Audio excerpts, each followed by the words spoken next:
एक बार एक लड़का परेशान होकर घर के बाहर बैठा था। वह कोस रहा था कि मेरे पिता ने जो भी संपत्ति मेरे लिए छोड़ी थी वह अब खत्म हो गई है, अब मैं क्या करूं? उसी समय उसके पिता के एक मित्र वहां से गुजरे और उसे समझाने लगे कि भाग्य में जो लिखा है वही होगा। उसी रात को उसे स्वप्न भी आया कि तुम्हारा भाग्य पहाड़ की चोटी पर तुम्हारा इंतजार कर रहा है।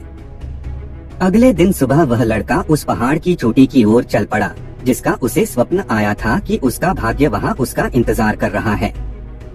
पहाड़ की ओर जाते हुए उसे रास्ते में एक जख्मी शेर मिला।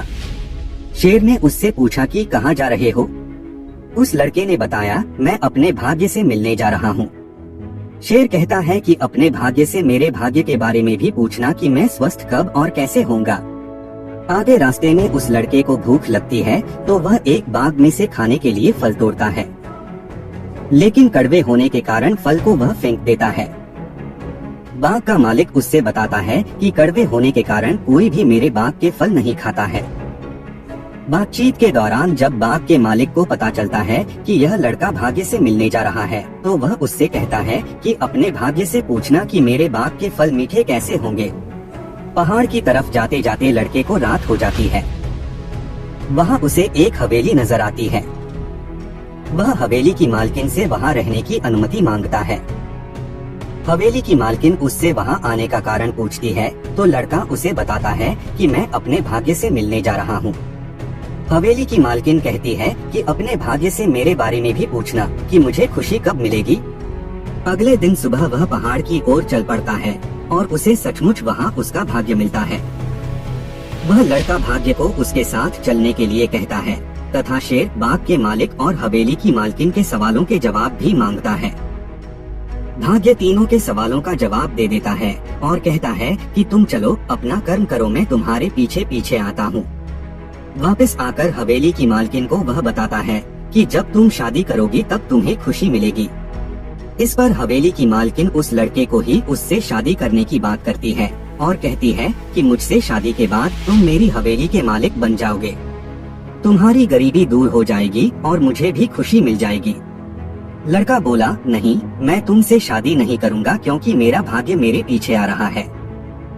मैं तुम्हारे साथ रहकर अपना भाग्य खराब नहीं कर सकता। आगे चलकर बाग के मालिक के सवाल के जवाब में उसने कहा कि भाग्य के अनुसार तुम्हारे बाग में जहाँ से पानी आता है वहाँ सोना दबा हुआ है, जिस कारण से बाग के फल कड़वे होते हैं। सोना हटाने के बाद बाग के फल मीठे हो जाएंगे। बाग का मालिक लड़के से कहता है कि मैं सोना खोद कर निकाल देता हूँ। तुमने मुझे समस्या का समाधान बताया है, इसलिए सोना तुम ले जाओ। लड़का कहता है कि मुझे सोने की जरूरत नहीं है, मेरा भाग्य मेरे पीछे आ रहा है। इसके बाद वह लड़का शेर के पास पहुंच जाता है। शेर कहता है कि क्या तुम मेरे सवाल का जवाब पूछ कर आए हो? लड़का कहता है कि भाग्य के अनुसार जब तुम सबसे मूर्ख व्यक्ति को खाओगे तो पूरी तरह से स्वस्थ हो जाओगे। शेर ने कहा, तुम्हारा बहुत बहुत धन्यवाद, मैं तुमको कोई इनाम देना चाहता हूँ। लड़के ने कहा कि मुझे इनाम की आवश्यकता नहीं है।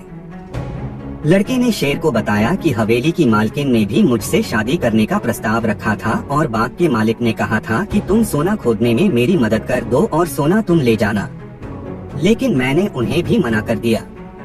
शेर ने पूछा, तुमने ऐसा क्यों किया? लड़के ने जवाब दिया कि मैंने उन सब से कहा कि मेरा भाग्य मेरे पीछे ही आ रहा है, इसलिए मुझे इसकी आवश्यकता नहीं है। लड़के का जवाब सुनकर शेर ने आप देखा ना ताव और उसी क्षण लड़के को खा गया। शेर ने कहा कि तुमसे बड़ा मूर्ख इंसान शायद मुझे कोई और नहीं मिलेगा, क्योंकि तुमने भाग्य के इंतजार में गरीबी दूर करने के दो अमूल्य अवसर खो दिए। अगर तुम दोनों जगह अपना कर्म करते तो तुम्हारा भाग्य तुम्हारे पीछे नहीं तुम्हारे साथ चल रहा होता। प्रिय दर्शकों, इस कहानी से हमें यह शिक्षा मिलती है कि हमें कभी भी केवल भाग्य के भरोसे नहीं बैठना चाहिए, बल्कि अपना कर्म भी ध्यान और ज्ञान में रखना चाहिए, क्योंकि भाग्य उन्हीं के साथ चलता है जो कर्मशील होते हैं। गोस्वामी तुलसीदास कहते हैं, कर्म प्रधान विश्व करी राखा, अर्थात युग तो कर्म का ही है, प्रधानता तो कर्म की ही है। कर्म किए बिना कुछ भी संभव नहीं है।